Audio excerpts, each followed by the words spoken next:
নমস্কার, বাংলা প্রাইম টাইমের এই বিশেষ এপিসোডে আপনাদের স্বাগত। আমি কিশলয় এবং আমার সঙ্গে আজকে যিনি রয়েছেন তিনি এই মুহূর্তে এই রাজ্যে অত্যন্ত গুরুত্বপূর্ণ পদে বসে রয়েছেন। তার কারণ গোটা এসআইআর প্রক্রিয়া যাতে পরিষ্কার হয়, পরিচ্ছন্ন হয়, নামের লিস্ট যাতে স্পষ্টভাবে পরিষ্কার থাকে, এই ব্যক্তির উপরেই সেই দায়িত্ব দেওয়া রয়েছে।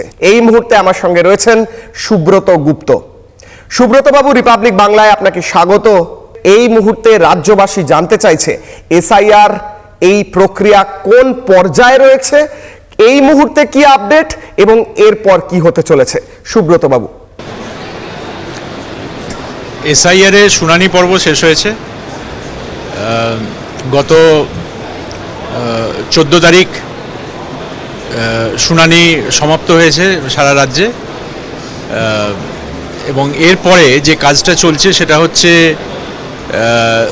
যেখানে আপনার ইআরও এইআরওরা তারা তাদের নথির ওপর ভিত্তি করে তারা সিদ্ধান্ত দিচ্ছেন।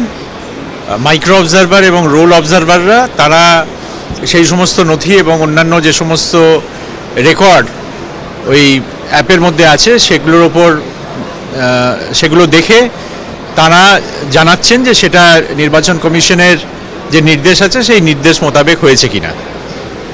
একদমই। কিন্তু প্রশ্ন হচ্ছে সুব্রত বাবু, এসআইআর প্রক্রিয়া তো চলছে, এসআইআর তো চলছে, কিন্তু এসআইআর এ যারা কাজ করছেন তারা অনেকেই রাজ্য সরকারি কর্মচারী। এবার রাজ্য সরকারি কর্মচারীদের মধ্যে অনেকে নাকি কেন্দ্রীয় যে নির্বাচন কমিশন তাদের কথা ঠিক করে মানতে চাইছেন না, তাদের কাজ যে কাজ দেওয়া হয়েছে সেই কাজ ঠিক করে করতে চাইছেন না। 7 জন এইআরওকে সাসপেন্ড করা হয়েছে, অন্যান্য ইআরও এবং এইআরওদের বিরুদ্ধে ব্যবস্থা নেওয়া হয়েছে, অনেকের বিরুদ্ধে এফআইআর করতে বলা হয়েছে। এদের দোষটা কি, এরা করেছেটা কি? অর্থাৎ প্রশ্ন হচ্ছে, কাজ যদি দেওয়া হয় তাহলে কাজ না করা বা কাজটা ভুলভাবে করা, কেন করছেন এই কাজেরা? দেখুন, ইলেকশন কমিশন ইলেকট্রাল রোল তৈরি করছেন এসআইআর এর মাধ্যমে, পশ্চিমবঙ্গেও করছেন, আরও 11টা রাজ্যে করছেন। সুতরাং এখানে অথরিটি বলতে ইলেকশন কমিশন অফ ইন্ডিয়াকেই বোঝায়। তো নির্বাচন কমিশন যে নির্দেশ দিয়েছে সেই নির্দেশ অনুযায়ী যদি কাজ হয়ে থাকে তাহলে কারোর কোনো সমস্যা হওয়ার কথা নয়। আমার ধারণা যে এই সমস্ত ক্ষেত্রে এমন হয়ে থাকতে পারে যে কমিশনের নির্দেশের বাইরে গিয়ে হয়তো এই অফিসাররা কিছু করেছেন, সেই জন্যই তাদের বিরুদ্ধে ব্যবস্থা নিয়েছে নির্বাচন কমিশন। মানুষ জানতে চাইছে নাম বাদের কতজন বাদ গিয়েছে, কতজনের নাম রয়েছে বাদ গিয়েছে। অনেক সংখ্যা উঠে আসছে, 52 লাখ মূলত শোনা যাচ্ছে, 56 লাখ 58 লাখ হতে পারে বলে শোনা যাচ্ছে। এখনো পর্যন্ত একদম অফিসিয়ালি নির্বাচন কমিশনের কাছে কতগুলো নাম রইল আর কতগুলো বাদ গেল যদি বলেন সুব্রত বাবু। এই কাজটা যখন শুরু হয় নির্বাচন কমিশন স্পষ্ট নির্দেশ দিয়েছিল যে একজন জেনুইন ভোটারের নাম যেন বাদ না যায় এবং একজনও ব্যক্তি যার নাম ভোটার লিস্টে থাকার কথা নয় তার নাম যেন এই রোলের মধ্যে না আসে, সেই অনুযায়ী কাজ হচ্ছে। এবং ইলেকশন কমিশন এটাও নির্দেশিত করেছিল যে 13টা নথি যেগুলো গ্রহণযোগ্য হবে পরবর্তীকালে পশ্চিমবাংলার চা বাগানের জন্য এবং সিনকোনা ডাইরেক্টরেটের জন্য আরও কিছু নথির কথা তারা বলে। এবং তারও পরে মাননীয় সুপ্রিম কোর্ট 19শে জানুয়ারি একটি নির্দেশ দেয় যে তাতে কিছু নথির কথা তারা বলে এই সমস্ত নথি গ্রহণযোগ্য হবে। সুতরাং এই সমস্ত নথি যারা দিয়েছেন তাদের নাম ইলেকট্রাল রোলে থাকবে একেবারেই। কিন্তু সুব্রত বাবু, এ রাজ্যের শাসক দল কিন্তু এসআইআর নিয়ে খুশি নয়। আপনারা বলছেন এত নাম বাদ গিয়েছে, এই প্রসেসে বাদ গিয়েছে, এই প্রসেসে হচ্ছে। আজকে আপনি রিপাবলিক বাংলায় রয়েছেন, এই সুপার এক্সক্লুসিভ ইন্টারভিউ চলছে, সাক্ষাৎকার চলছে, গোটা রাজ্যের মানুষ আজকে আপনার কথা শুনছেন স্যার। আমার প্রশ্ন হচ্ছে, রাজ্যের মানুষ ভাবছেন, শাসক দল বারবার বলছে যে এসআইআর সঠিকভাবে হচ্ছে না, এসআইআর নিয়ে তারা অখুশি, পদ্ধতিগতভাবে নাকি ত্রুটি থাকছে, নাম নাকি বাদ দিয়ে দেওয়া হচ্ছে, নির্বাচন কমিশন নাকি এআই ব্যবহার করছে, বিভিন্ন অভিযোগ। রাজ্যের শাসক দল অত্যন্ত ক্ষুব্ধ এই এসআইআর নিয়ে। মুখ্যমন্ত্রী মমতা বন্দ্যোপাধ্যায় রেগে যাচ্ছেন এসআইআর নিয়ে। আপনার কি উত্তর? আমি এটা বলতে পারবো না যে কেউ খুশি হয়েছেন কি অখুশি হয়েছেন। আমি শুধু এটুকুই বলতে পারি যে ইলেকশন কমিশনের নির্দেশের মোতাবেক আমরা কাজ করার চেষ্টা করছি, এবং এতে স্পষ্টভাবে বলা আছে যে যে ব্যক্তি ইলেকট্রাল রোলে থাকা উচিত তার নাম এই ইলেকট্রাল রোলে যেন থাকে, এবং যে ব্যক্তির নাম থাকা উচিত নয় তার নাম যেন না থাকে। তার জন্য যে যে কাজ করা দরকার সেই সমস্ত কাজগুলোই করা হচ্ছে। সুব্রত বাবু, আপনি বলছেন যে কে ক্ষুব্ধ হলো কে অখুশি হলো কিছু এসে যায় না, প্রক্রিয়ার মতো চলবে। কিন্তু প্রশ্ন হচ্ছে আপনারা তো একা কাজটা করতে পারবেন না। এই কর্মচারী যারা কাজ করছেন, লক্ষ লক্ষ মানুষ যুক্ত রয়েছেন, প্রায় 1 লক্ষ বিএলও কাজ করছেন, এই এতগুলো মানুষ, এতগুলো আধিকারিক, এতজন ইআরও, এইআরও, তাদের মধ্যে রাজ্য সরকারের group B, group C, group ডির কর্মীরা রয়েছেন, গ্রুপ বি এবং গ্রুপ সির কর্মীরা রয়েছেন। আমার প্রশ্ন হচ্ছে রাজ্য সরকারের প্রশাসন তারা কোঅপারেশন করছে, তারা সহযোগিতা করছে, রাজ্যের পুলিশ, রাজ্যের প্রশাসন, রাজ্যের সরকার, মুখ্যমন্ত্রী তারা সহযোগিতা করছে। বারবার অভিযোগ উঠছে কিন্তু যে বিভিন্ন জায়গায় অসহযোগিতা মিলছে, কমিশনের কাজে প্রবলেম সৃষ্টি করার চেষ্টা চলছে। আপনি কি বলবেন, আসলে কি হচ্ছে? আমরা যে কাজটা করছি তাতে প্রায় 1 লক্ষ বুথ লেভেল অফিসার নিয়োজিত আছেন, প্রায় 7,000 ইআরও, এইআরও তারা নিয়োজিত আছেন। এরা সবাই কিন্তু বিভিন্ন রকম পদে আছেন রাজ্য সরকারের, তারা এই কাজটা করছেন। এবং এই যে বিশাল কর্মযজ্ঞ চলছে তাতে কিন্তু 99% বা তার চেয়ে বেশি সংখ্যক ব্যক্তি হচ্ছেন যারা রাজ্য সরকারে কাজ করেন। সুতরাং এটা বলা ঠিক হবে না যে রাজ্য সরকারের কাছ থেকে আমরা কোঅপারেশন পাচ্ছি না। হ্যাঁ, এটা ঠিকই যে কোনো কোনো ক্ষেত্রে হয়তো আমরা চাইছিলাম যে আরও একটু কাজটা স্মুথলি হোক, কিন্তু কোনো কোনো ক্ষেত্রে একটু সমস্যা হয়েছে, কিন্তু সেগুলো আস্তে আস্তে আমরা রিজলভও করে নিতে পারছি। সুব্রত বাবু, আপনি যেটা বললেন এই মুহূর্তে আমি বলতে পারি মানে একটা ব্রেকিং নিউজ, যে কিছু আপনি বললেন, শুরু করলেন যে রাজ্য সরকারের সহযোগিতা না পেলে কি করে এত বড় কর্মযজ্ঞ হবে ইত্যাদি, কিন্তু আপনি বললেন যে কিছু ক্ষেত্রে অসহযোগিতা পাওয়া যাচ্ছে, কিছু ক্ষেত্রে সমস্যার সৃষ্টি হচ্ছে, যেটা হওয়ার কথা নয় স্যার। এইটা তো হওয়ার কথা নয় সুব্রত বাবু। সুপার এক্সক্লুসিভ এই ইন্টারভিউতে, সাক্ষাৎকারে সুব্রত বাবু বলছেন রাজ্য সরকারের কর্মচারীরা বা রাজ্য সরকারের প্রশাসনের তরফ থেকে বেশ কিছু জায়গায় অসহযোগিতা পাওয়া যাচ্ছে, যার অর্থ কমিশন যা বলছে রাজ্য সরকার তাই করছে না। মানে বলতে হয় রাজ্য সরকার কমিশনের বিরুদ্ধে যাচ্ছে কিছু কিছু ক্ষেত্রে। যদি আপনার বক্তব্য অ্যানালাইজ করি, যদি আপনার বক্তব্যের সার অংশটা নিই, কিছু ক্ষেত্রে সমস্যা হচ্ছে, এটা নিউজ পয়েন্ট, অর্থাৎ আপনাদের সমস্যার মধ্যে দিয়ে, আপনাদের প্রতিকূলতার মধ্যে দিয়ে কাজ করতে হচ্ছে। সুব্রত বাবু, আমরা দেখেছি এ রাজ্যে আগুন জ্বলেছে, বিডিও অফিস ভাঙচুর হয়েছে, রাজ্যের বিধায়করা দাঁড়িয়ে থেকে, রাজ্যের শাসক দলের নেতারা দাঁড়িয়ে থেকে এই কাজ করেছেন। আমরা দেখেছি ফর্ম 7 জ্বালিয়ে দেওয়া হয়েছে, সেখানে বিধায়করা দাঁড়িয়ে থেকেছেন, অসিত মজুমদার, মনিরুলের মতো তৃণমূল নেতা, বিধায়ক, বিভিন্ন পদে থাকা ব্যক্তিদের দেখা গিয়েছে, তাদের বিরুদ্ধে ব্যবস্থা হয়নি। এই বিষয়ে আপনি কি বলবেন? কিছু ঘটনা হয়েছে, যে সমস্ত জায়গায় ঘটনা হয়েছে সেখানে পদক্ষেপ নেওয়া হয়েছে, কোনো কোনো ক্ষেত্রে পদক্ষেপ নিতে কিছু কিছু বিলম্বও হয়েছে, সেগুলো রাজ্য সরকারের দৃষ্টিগোচর করা হয়েছে। আমরা এখন যে কাজটা চলছে সেই কাজটা মূলত সাব ডিভিশন স্তরে এবং জেলা হেডকোয়ার্টার স্তরে কাজটা হচ্ছে। আগে যে কাজটা হচ্ছিল সে কাজটা ব্লক অফিসে বা তারও নিচের কোনো কোনো অফিসে কাজগুলো হচ্ছিল, তার ফলে এত বিস্তীর্ণ জায়গায় কাজ চলছিল যে কোথাও কোনো সমস্যা হলে সেই সমস্যাটা সবসময় খুব দ্রুততার সাথে অ্যাড্রেস হয়তো করা সম্ভব হয়নি। কিন্তু এখন যেহেতু সাবডিভিশনে এবং জেলা স্তরে হচ্ছে, আমার ধারণা যে কাজটা আরো অনেক বেশি শান্তিপূর্ণভাবে হচ্ছে। একদমই সুব্রত বাবু, শুধুমাত্র নিচু স্তরে, দলীয় স্তরের একদম নিচের দিকে তৃণমূল স্তরের শাসক দলের কর্মীরা যে সমস্যা ক্রিয়েট করছেন বলে অভিযোগ, সেটাই তো নয়। মুখ্যমন্ত্রী মমতা বন্দ্যোপাধ্যায় সুপ্রিম কোর্টে ছুটে গেলেন, মুখ্যমন্ত্রী মমতা বন্দ্যোপাধ্যায় তথা তৃণমূলের দলনেত্রী সরাসরি গেলেন নির্বাচন কমিশনে দিল্লিতে, নির্বাচন কমিশনের ভিতর প্রবেশ করলেন, বসে থাকলেন, বললেন তাকে নাকি অসহযোগিতা করা হচ্ছে, দেখা করা হচ্ছে না, দুর্ব্যবহার করা হচ্ছে, তিনি নাকি টেবিল চাপড়ালেন, অর্থাৎ তিনি নির্বাচন কমিশনের ভেতর প্রবেশ করে তার যেটা বলার কথা বলতে চাইলেন তার কথা নাকি শোনা হলো না, তার সঙ্গে অসহযোগিতা করা হলো, তার সঙ্গে সঠিক ব্যবহার করা হলো না।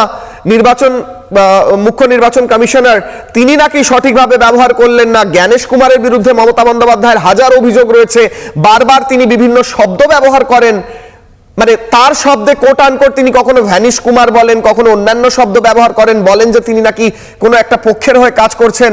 আপনি এই দেখা সাক্ষাৎ হওয়াটা নিয়ে কি বলবেন? দেখুন, দুজন কনস্টিটিউশনাল অথরিটি তারা মিটিং করেছেন, সেই মিটিংয়ের খতিয়ান তো সাধারণের সমক্ষে দেওয়া হয়নি, সুতরাং আমি এটা বলতে পারবো না, আর আমার বলা অন্য কিছু বলা ঠিকও হবে না। বেশ বেশ, এই বিষয়ে আপনি কিছু বলতে চাইছেন না আমি বুঝতে পারছি, কিন্তু বাংলার মানুষের কাছে এই দেখা হওয়া, সাক্ষাৎ হওয়া এবং শাসক দলের অসহযোগিতা আপনার কথা থেকেই যেটা উঠে এসেছে, আমি কিন্তু বলবো বেশ গুরুত্বপূর্ণ, এবং রাজ্য সরকারের কর্মচারীরা তারা শাস্তি পেয়েছেন নির্দেশ অমান্য করে। নিউজ পয়েন্ট, এগুলো ব্রেকিং নিউজ হবে, এগুলো এই এক্সক্লুসিভ সাক্ষাৎকার গোটা বাংলার মানুষ দেখছেন। এবং আমার পরের প্রশ্ন হচ্ছে, বাংলায় নির্বাচন আসছে, ঘোষণা হবে, প্রথমে ফাইনাল লিস্ট বেরোবে, তারপর ঘোষণা হবে কত ফেজে কত পর্যায়ে নির্বাচন, কত দিন ধরে নির্বাচন চলবে, তারপর কবে সেই ফল ঘোষণা হবে, এই সমস্ত কিছু তো হতে চলেছে। কিন্তু তার আগে যদি একটা আভাস দেন, বাংলায় নির্বাচনের ক্ষেত্রে হিংসা দেখা গিয়েছে এর আগে বারবার, বিভিন্ন ক্ষেত্রে রাজনৈতিক হিংসার বলি হয়ে মৃত্যু হয়েছে বিরোধীদের তথা এ রাজ্যের শাসক দলের কর্মীদের। এবার কতটা প্রস্তুত নির্বাচন কমিশন, কি ফ্যাক্টর কাজ করছে, কটা ফেজে নির্বাচন হবে, কি কি বিষয়গুলো খতিয়ে দেখছে নির্বাচন কমিশন, এবং সুরক্ষার দিক থেকে কতটা প্রস্তুত রয়েছে কমিশন, বলুন স্যার। দেখুন, আমি রাজ্যের রোল অবজারভার, কিন্তু ইলেকশন প্রসেসের ব্যাপারে আমি এখনই কিছু জানি না বা বলতে পারবো না। এটা নিশ্চয়ই নির্বাচন কমিশন সব কিছু মাথায় রেখেই ঠিক করবেন যে কতগুলো ফেজে হবে, তার জন্য বিভিন্ন রকম পরিকল্পনা দরকার, কত ফোর্স পাওয়া যাচ্ছে, কত ভোট কর্মী পাওয়া যাচ্ছে, খুব দূরবর্তী জায়গায় কিভাবে লোকে পৌঁছবে, কিভাবে ভোট গ্রহণ হবে, এই সমস্ত কথা চিন্তা ভাবনা করেই নির্বাচন কমিশন কোনো সিদ্ধান্তে আসবে। এখন এই বিষয়ে আমাদের কিছু জানা নেই। বেশ, সুব্রত বাবু আপনি বলছেন এগুলো নির্ভর করবে রাজ্যের পরিস্থিতির ওপর এবং পর্যালোচনা হবে, যদিও মানে বাংলার মানুষ অপেক্ষা করছেন যে একটি শান্তিপূর্ণ নির্বাচন হোক, একটাও মৃত্যু না হোক, সেগুলো যেন কমিশন নিশ্চিত করে, এবং কেন্দ্রীয় বাহিনী আনা হোক, যাই হোক না কেন মানুষের মৃত্যু যেন না হয়। আমার পরের প্রশ্ন হচ্ছে, বারবার বাংলায় অভিযোগ ওঠে, বিরোধী রাজনৈতিক দল অভিযোগ করে, এবং বাংলার সাধারণ মানুষের কাছেও বারবার স্পষ্ট হয় কিভাবে বিভিন্ন এলাকায় বর্ডারগুলো খোলা, আমরা এক্সক্লুসিভ সেই নিয়ে বারবার রিপোর্ট দেখিয়েছি, বর্ডার খোলা, সীমান্তে কাঁটাতার দেওয়া যায়নি রাজ্য সরকারের অনীহার কারণে বিভিন্ন জায়গায়, তার কারণে অনুপ্রবেশ ঘটেছে। কিন্তু নির্বাচন কমিশনের কাছে এই মুহূর্তে কি কোনো স্পেসিফিক তথ্য আছে যেখানে স্পষ্ট হতে পারে যে কতজন বা কত সংখ্যায় অনুপ্রবেশ ঘটেছে, মানে এই প্রসেসটা কি হচ্ছে, নাকি এটা পরবর্তীকালে অন্য কোনোভাবে সংখ্যাটা আসবে, মানে নাম বাদ পড়ছে, সেই নামগুলোর সোর্স কি এবং এই অনুপ্রবেশ কতটা ফ্যাক্টর হিসেবে কাজ করছে সেটা যদি বলেন স্যার। আমাদের যে প্রক্রিয়াটা চলছে সেই প্রক্রিয়াতে মূলত যেটা হচ্ছে যে যারা এসছেন, যারা 2002 সালের নির্বাচকের তালিকার সাথে লিঙ্কেজ দেখাতে পেরেছেন তাদের নাম আসছে, এবং পরবর্তীকালে যারা নতুন ভোটার হয়েছেন তাদের নামও আসছেন যদি তারা সেই 13টা নথি দেখাতে পারেন। এখানে কিন্তু আলাদা করে বাংলাদেশি বা অন্যান্য লোককে চিহ্নিতকরণের কোনো ব্যবস্থা নেই। যে ব্যবস্থাটা আছে সেটা হলো যে যার কাছে নথি নেই তিনি এই ভোটার লিস্টে আসবেন না। সুতরাং এই ফিগার, এই এক্সারসাইজের মাধ্যমে বলা সম্ভব নয় যে এদের মধ্যে যারা উপস্থিত হননি এদের মধ্যে কতজন বাংলাদেশ বা অন্যান্য কোনো দেশ থেকে এসেছেন কিনা, এটা এই প্রক্রিয়ার মধ্যে দিয়ে বলা সম্ভব নয়। বেশ, স্যার আমার শেষ প্রশ্ন আপনাকে, আপনি গোটা প্রক্রিয়ার দিকে নজর রাখছেন, স্পেশাল রোল অবজারভার হিসেবে কাজ করছেন, ইলেকশন কমিশন থেকে প্রচুর দায়িত্ব আপনার উপর, বাংলার মানুষের প্রচুর এক্সপেকটেশন আপনার উপর। আমার শেষ প্রশ্ন, আপনার এই গোটা প্রক্রিয়া, এসআইআর প্রক্রিয়া বাংলায় যেভাবে হচ্ছে, যেভাবে হয়েছে এবং যা হতে চলেছে এবং তারপর নির্বাচন, আপনার এর থেকে কনক্লুডিং কমেন্ট কি হবে? আপনি একদম সার কি বের করছেন এই এসআইআর এর ফলে? বাংলার মানুষ এই নির্বাচনে লাভ পাবে কি পাবে না? বাংলার মানুষের জন্য অনুপ্রবেশকারী অথবা ভুয়ো ভোটার, মৃত ভোটার বাদ পড়বে কি পড়বে না, এই গোটা প্রক্রিয়া নিয়ে আপনার মতামত। দেখুন, এই নিবিড় নির্বাচক তালিকার যে সংশোধন বা প্রিপারেশন, এই কাজটা যখন শুরু হয়েছিল তখন কাজটা একটা বিরাট বড় কাজ বলে আমাদের মনে হয়েছিল এবং এখনও তাই মনে হয়। কিন্তু এখানে আমরা যেটা দেখেছি যে 7,60,00,000 ভোটারের তালিকা দিয়ে শুরু হয়ে আমরা এখন ড্রাফট স্টেজে 7,08,00,000 ভোটারের নাম আমরা তুলতে পেরেছি রোলে। এটা সম্ভব হতো না যদি না সর্বস্তরের কর্মচারী এবং বিশেষ করে রাজ্যের সমস্ত ইলেক্টর তারা স্বতঃস্ফূর্তভাবে যোগদান করতেন প্রসেসটার মধ্যে। প্রথমে আমরা দেখেছি যে এনিউমারেশন ফর্ম 7,08,00,000 এনিউমারেশন ফর্ম লোকে জমা দিয়েছেন, সেগুলো নথিভুক্ত হয়েছে এবং তারপরে এর মধ্যে থেকে প্রায় 1,52,00,000 মানুষের শুনানি হয়েছে। যে 1,52,00,000 মধ্যে 1,45,00,000 বেশি মানুষ উপস্থিত হয়েছেন বিভিন্ন শুনানি কেন্দ্রে।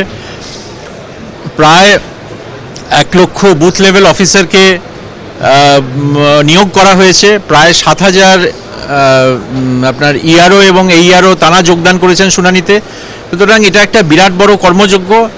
আমরা এটাই চাইবো যে রাজ্যের জন্য যাতে একটা পরিষ্কার সুষ্ঠু ভোটার তালিকা তৈরি হয় এই এক্সারসাইজের শেষে।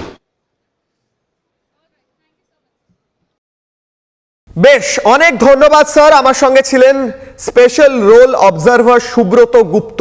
অত্যন্ত গুরুত্বপূর্ণ পদ, প্রচুর দায়িত্ব, তার মাঝে আমাদের সঙ্গে সময় দিলেন, এক্সক্লুসিভ সুপার এক্সক্লুসিভ ইন্টারভিউ, সাক্ষাৎকার দিলেন এবং ব্রেকিং নিউজ দিলেন।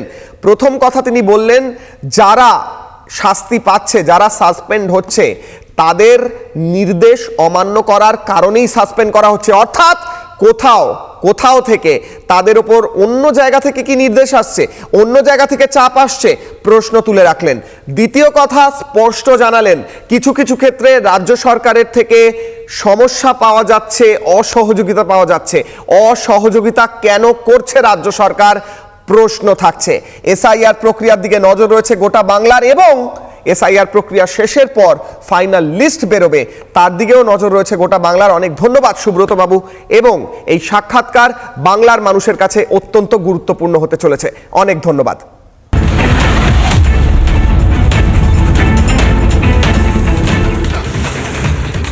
স্পেশাল রোল অবজারভার সুব্রত গুপ্ত স্পষ্ট যে এতগুলো কথা বললেন, তার মধ্যে স্পষ্টত একটা কথা একেবারে প্রথম দিকেই বলে দিয়েছেন যে নির্বাচন কমিশনে এসআইআর করার একটাই উদ্দেশ্য, কোনো বৈধ ভোটারের নাম যেন বাদ না যায় ভোটার লিস্ট থেকে এবং কোনো অবৈধ ভোটার যেন ভোটার তালিকায় না থাকে। তার জন্য এসআইআর প্রক্রিয়ায় যে সমস্ত ভোট আধিকারিকরা, এইআরওরা, তাদের কাজটা ঠিকমতো করতে হবে। এবং ইতিমধ্যেই আমরা দেখেছি 7 জন এইআরওকে ইতিমধ্যেই সরাসরি সাসপেন্ড করে দিয়েছে নির্বাচন কমিশন। বার্তাটা একেবারে স্পষ্ট, যদি কেউ কোনো রকম ভাবে প্রভাবিত হয়ে শাসক দলের দ্বারা তাদের প্রশ্রয় ভোটার তালিকায় কারচুপি করতে চায়, তাহলে কি হতে পারে তাদের সামনে একেবারে স্পষ্ট বিধান। কর্তব্যে গাফিলতিতে রেয়াত নয়, আগেই স্পষ্ট জানিয়েছিল নির্বাচন কমিশন। এবার কমিশনের কোপে 7 এইআরওকে সরাসরি সাসপেন্ড করে দিল নির্বাচন কমিশন। দোষী প্রমাণিত হলে চাকরি থেকে বরখাস্ত করা হতে পারে 7 আধিকারিককে। ক্যানিং পূর্ব সত্যজিৎ দাস, জয়দীপ কুণ্ডু, সুতি শেখ মুর্শিদ আলম, ময়নাগুড়ি ডালিয়া রায়চৌধুরী, ফারাক্কা নীতিশ দাস, শামশেরগঞ্জ সেফাউর রহমান, দেবরা দেবাশিস বিশ্বাস। যে ডেজিগনেশন আছে ওখান থেকেই সাসপেনশন করেছে। ইলেকশনে যেটা কাজ আছে ওটা থেকে তো উইথড্র হয়ে গেছে। ও ডেজিগনেশন অন্য লোককে পোস্ট করতে হবে। 2000-এ আমার একটা অর্ডার ছিল সুপ্রিম কোর্টে, যেখানে চুক্তি হয়েছিল all state government and DoPT চুক্তি করেছিল ইসিআই থেকে। এটা তো অর্ডার মধ্যেই আমি দেখেছি। কমিশন পদক্ষেপ করলেও সাসপেন্ডেড এইআরওদের প্রশ্রয় মমতা ব্যানার্জির। সাসপেন্ডেড এইআরওদের পাশে দাঁড়িয়ে কমিশনকে চ্যালেঞ্জও করলেন। আর তারা কাজ করবে, ইলেকট্রাল রোল ছাড়া অন্য কাজ, ভালো কাজই জেলায় করবে। তারাকে চাকরিচ্যুত হচ্ছে না, এবং যাকে ডিমোশন করবে তাকে আমরা প্রমোশন করব। এসআইআর নিয়ে শুরু থেকেই বিরোধিতা করে গিয়েছেন মুখ্যমন্ত্রী। দলনেত্রীর দেখানো পথেই হাঁটেন তৃণমূলের বড় মেজো সেজো কুচো নেতারা। রক্তগঙ্গা বইয়ে দেওয়ার হুমকি থেকে জায়গায় জায়গায় তৃণমূলের গুন্ডামি। বাদ যায়নি কিছুই। মমতার সরকারের চরম বিরোধিতার পরও রাজ্যে হয়েছে এসআইআর। মমতা ব্যানার্জি যা করছেন, যা বলছেন, বাঁকা আঙ্গুল সোজা আঙ্গুল, এই কথাবার্তাগুলো জঙ্গিদের মতো কথাবার্তা। কারণ উনি থাকছেন না। আমি ওনাকে আবার চ্যালেঞ্জ করছি, দম থাকলে ভবানীপুরে লড়ে দেখান, আপনাকে হারাবো। কমিশনের হাতে অনেক আইন আছে নির্বাচনকে কেন্দ্র করে, সেই আইন কমিশন প্রয়োগ করতে পারে। এরপর কি সতর্ক হবেন এই আরোরা, নাকি রাজ্যের প্রশ্রয়ই চলবে ভোটার তালিকায় কারচুপে? রিপাবলিক বাংলা।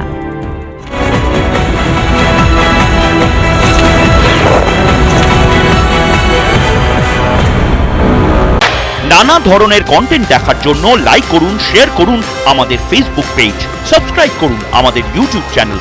পাশাপাশি অন্যান্য ব্রেকিং নিউজের জন্য অবশ্যই চোখ রাখুন রিপাবলিক বাংলায়।